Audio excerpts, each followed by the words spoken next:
एक किसान था जिसके 2 बेटे थे। वो बहुत ही आलसी और निकम्मे थे। वह अपने पिता को कामकाज में हाथ बटाने के बजाय आलस किया करते थे, इधर उधर घूमते फिरते थे। किसान को अपने बेटों की बहुत फिक्र थी। वो सोचते थे कि मेरे मरने के बाद इनका क्या होगा, यह अपना पेट कैसे भरेंगे, अपने परिवार को कैसे संभाल पाएंगे। एक दिन किसान की हालत बहुत ही गंभीर थी, कहने का मतलब किसान मरने की हालत में था।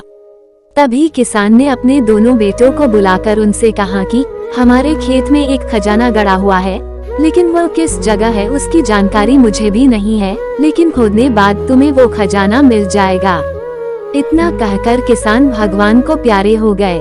खजाने की खबर सुनकर दोनों बेटों के मन में लालच आ गया और वो दोनों खेत पर चले गए और खेत को खोदने लगे।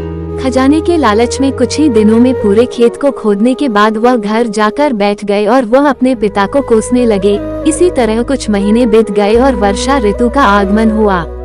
किसान के बेटों के पास पेट भरने के लिए सिर्फ एक ही जरिया था, वो है खेती।